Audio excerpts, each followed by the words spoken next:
It's a lot better than we usually do. Alright, chums up. Ready, guys? Let's do this. Leroy Jenkins! Oh my god, he just ran in. Hey YouTube, my name is Eric, and if you haven't clicked the like and subscribe button, click the like and subscribe button.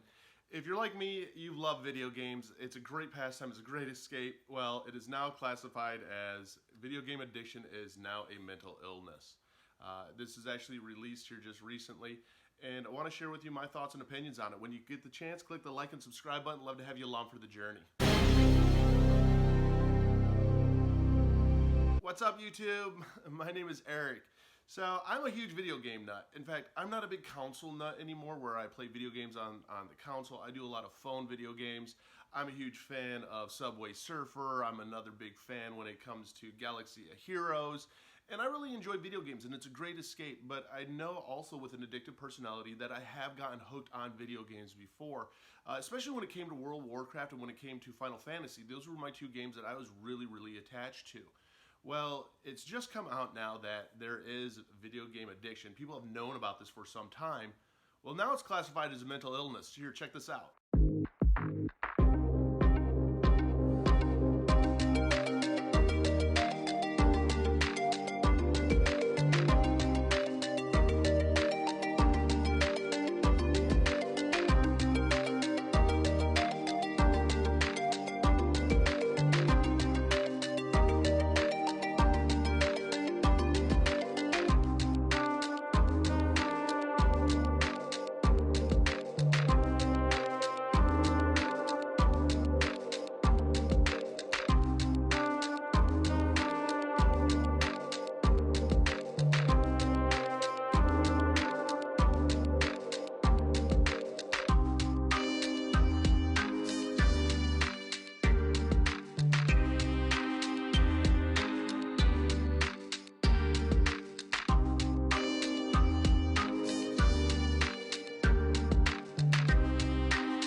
I know what addiction is like, and I mean, video games, at least for me, is an escape from reality.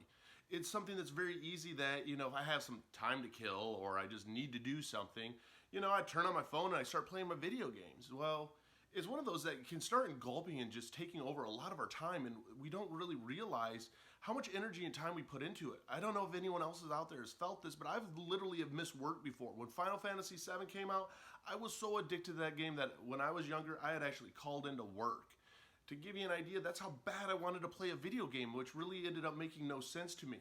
Later on, World of Warcraft came out, and it became very knowledgeable that people did have a opportunity or a chance, unfortunately, to actually really get hooked to one of these games. And let's face it, we stopped going outside. We started putting all of our energy into these video games that really, they don't really bring us a huge benefit in our real life.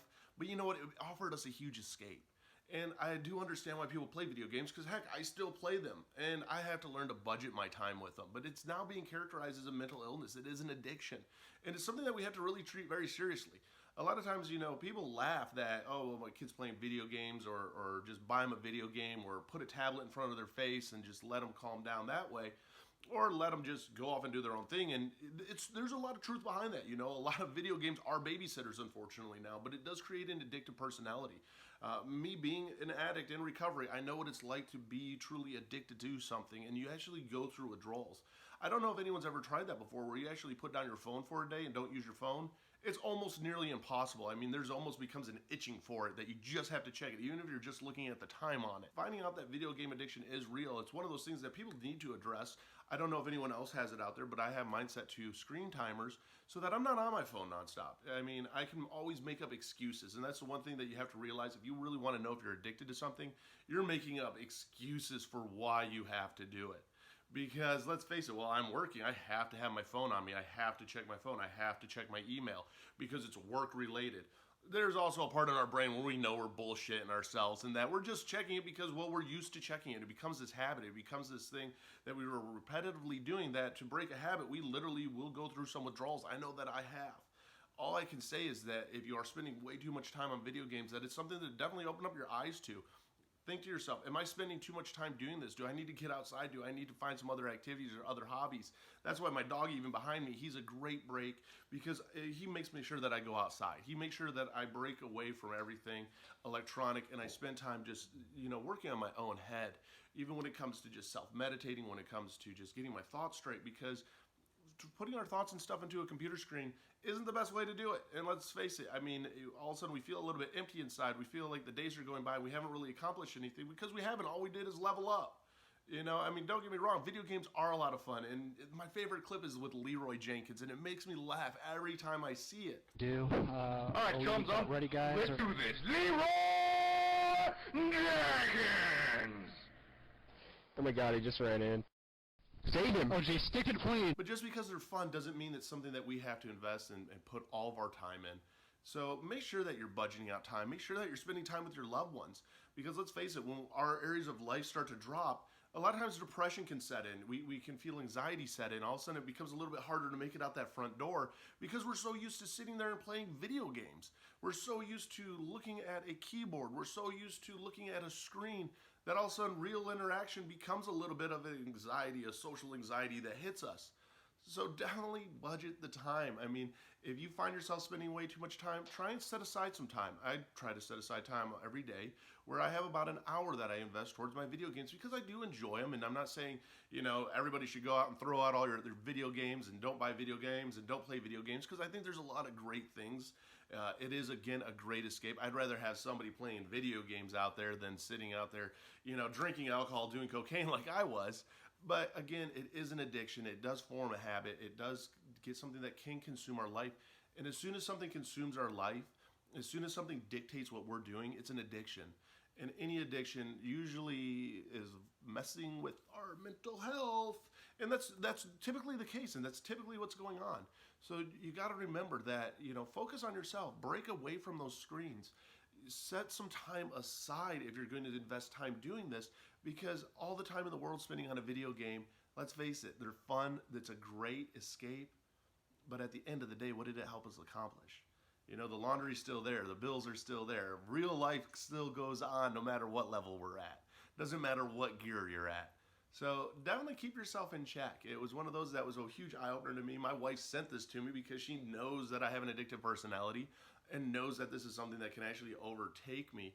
And that's one of the big reasons I don't own a PS4 anymore. I don't own an Xbox One, because I know how I get with video games. Because it does become very, very consuming to me. It becomes very overwhelming to me that's what I have to do. That's what I have to do. And I start to fiend it and start to crave it. So if you put down that controller and you notice yourself just wanting to jump in, wanting to grab it, wanting to do it, wanting to grab it, realize that it is an addiction. And when it comes to that, budget out that time. That's my best suggestion for it. But be aware of it. Be aware that, video game addiction is now a mental illness. So be aware of those around you. Be aware of those family members. When you're with kids, when you're with other people, put down those remotes, put down those controllers, put down those games, and go have some fun with them. It definitely helps out our mental state, and it helps us just stay active. So I hope that you got something out of this. If you didn't know that video games is a mental illness, now you do. It's an addiction that's out there that's now classified as a mental illness. I love doing videos like this. I love sharing experiences, tools, and resources, whatever it takes to help us get through the day, because let's face it, a lot of times it's a struggle just to get out that front door. And just remember this, that you can do it. So click the like and subscribe button. I'd love to have you along for the journey. Again, it comes down to people just helping people and just making a difference in life. And together we can do this. It's an us thing. It's a we thing, together thing. Click that like and subscribe button. Comment down below, and let's do this together.